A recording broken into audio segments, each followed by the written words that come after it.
Hi everyone, welcome ride with TV. ఈ వీడియోలో నేను మీకు యాథర్ రిస్టర్ జెడ్ యొక్క సైడ్ స్టాండ్ కొంచెం ఇష్యూ ఉంది. దాని గురించి నేను మీకు చెప్తాను.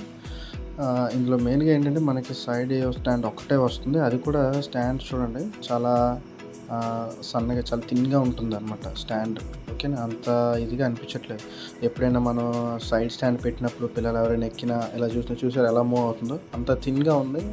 మనకి తెలిసిందే కదా, మామూలుగా మనం ఎక్కడైనా వెహికల్ పార్క్ చేసి ఉండేటప్పుడు ఎవరైనా ఎక్కి కూర్చున్నా, సైడ్కి ఇలా కూర్చున్నా, అలాంటిది ఏమైనా ఇష్యూ జరిగే ప్రాబ్లం ఉన్నట్టు అనిపిస్తుంది. ఎందుకంటే లాస్ట్ టైం అలా సైడ్కి ఉన్నప్పుడు కూర్చున్నప్పుడు చాలా కొంచెం స్లిప్ అయినట్టు అనిపించింది. అది మిగతాది ఓకే, కానీ ఆ యొక్క ఆ స్టాండ్ కాకుండా సెంటర్ స్టాండ్ కూడా వీళ్ళు ఇస్తే ఇంకా బాగుండేది.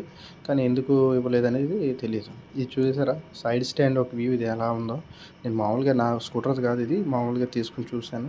ఇది లోపల కూడా ఫిక్సింగ్ ఏమి అంత గట్టిగా లేదు, చిన్న హైడ్రాలిక్ లాగా ఉండి దాంతోపాటు ఉంది. ఇంత హెవీ స్కూటర్ని ఎక్కడే మన స్కూటర్ పార్క్ చేసినా, ఎవరైనా దాని మీద కూర్చున్నా అంతది ఇది వెయిట్ ఇది చేస్తుందా, లేదంటే ఎక్కువ రోజులు వస్తుందా అనేది, లాంగ్ లైఫ్ అనేది వస్తుంది అన్నట్టుగా అనిపించట్లేదు. కొంచెం అది చూడండి. కొంతమంది సెంటర్ స్టాండ్ ఫిక్స్ చేసుకుంటున్నారు, నేను కొన్ని స్కూటర్స్ చూశాను. ఇది మన ఎక్స్ట్రా ఫిట్టింగ్ అని షోరూమ్ వాళ్ళు ఇది ఏమైనా చేసిస్తే బాగుండేది, కానీ ఇది మనం బయట పెట్టించుకోవాలి. వాళ్ళు కూడా ఎందుకు అలా చేశారు అనేది అర్థం కావట్లేదు. ఎందుకంటే మనం చూసారు, ఇది ఈ విధంగా కనబడుతుంది. ఈ స్టాండ్ బయట ఎక్కడైనా అవైలబుల్, ఆన్లైన్లో కూడా అవైలబుల్ ఉంది. అది తీసుకొచ్చి మనం ఫిక్స్ చేయించుకోవాలి. ఇది చేయించుకుంటే ఇంకా బెటర్గా ఉంటుందని నాకు అనిపిస్తుంది. ఇంకా మనకు స్కూటర్ సేఫ్ ఉంటుంది పార్కింగ్ టైంలో. Thank you very much.